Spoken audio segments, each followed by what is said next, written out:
Zulu, a snowing note on a motion picture about a part of the history of Africa. I just finished the wondrous, stupendous book Sapiens, A Brief History of Humankind by Yuval Harari, phenomenal work. And it is also fantastically complex magnum opus, which has so many issues. But one of them deals with empires, and I don't quote, far from it. But I think one of the ideas is dealing with empires, the fact that they've done so much that you can find a huge lot of mistakes, atrocities, and so on. But you can also find the railways, administration, waterworks, and so much more. Progress, that's relative. If we look at the world today, yes, civilization, progress, airplanes. But what about climate change? What about future generations? So let's not get into that, because we're supposed to talk about Zulu, something which happened, 150, 200 years ago.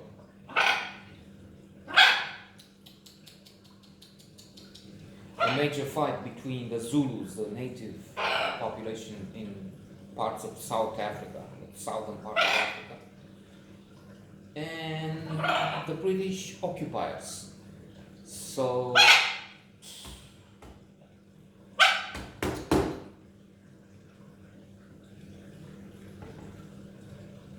you can look at this from various points of view. I know this is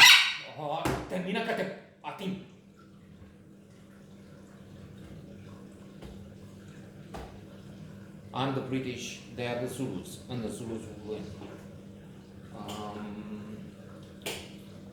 And the fact that we only have 112 subscribers, a small number anyway.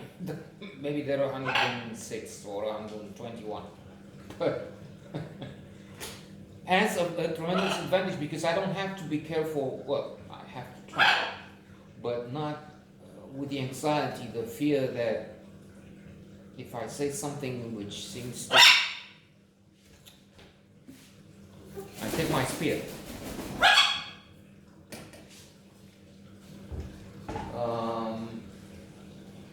Warning, there might be a battle here too, so disturbing images may arouse some caution. Discretion is, don't do this at home. In terms of, am I supporting the British? Is it? No. I mention Hariri because I think his take on it is perfect. They're both hugely vile things done by British and other colonialists, but there are also many major improvements, advances, technologies, railways again, and democracy that they brought to these places. There are also some very widespread myths or misunderstandings. I'm thinking from his book also, speaking of Native Americans and their horses, and the idea that I had, and probably many, before reading this book, I had horses and Native Americans, Cherokee. They are fused together. Surely they have been there for, no. There were no horses. There have been no horses before Europeans brought them. Tea. Tea. Must have been, no, the habit of drinking tea was introduced by the British. Anyway, so Hariri, to end this sidetrack,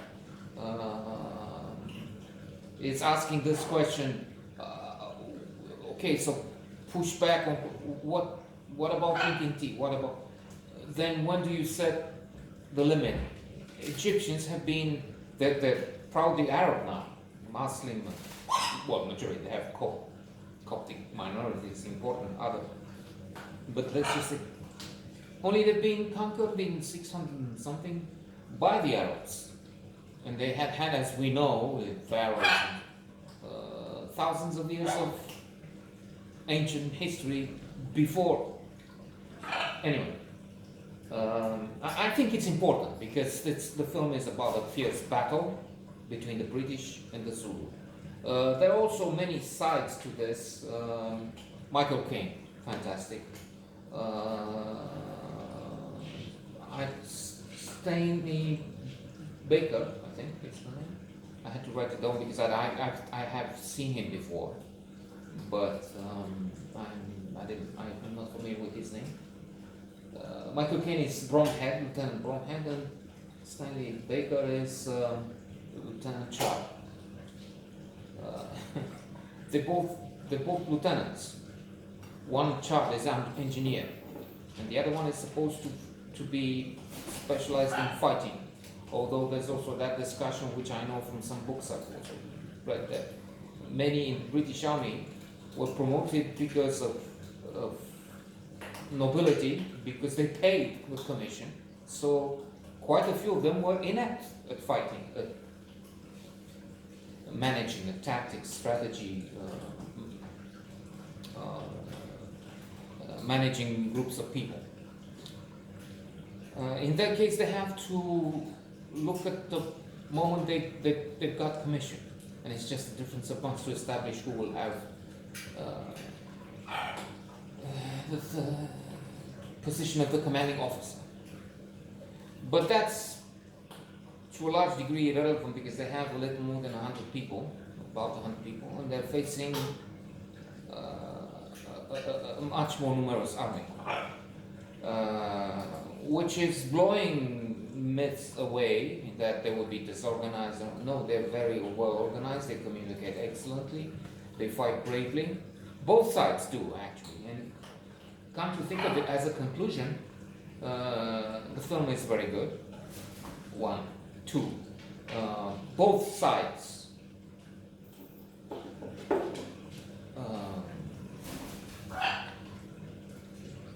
are admirable.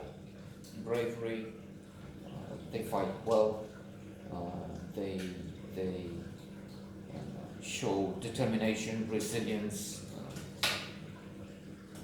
and many stories within the story, such as Wit, the Swedish priest who is trying to maintain peace, so to say.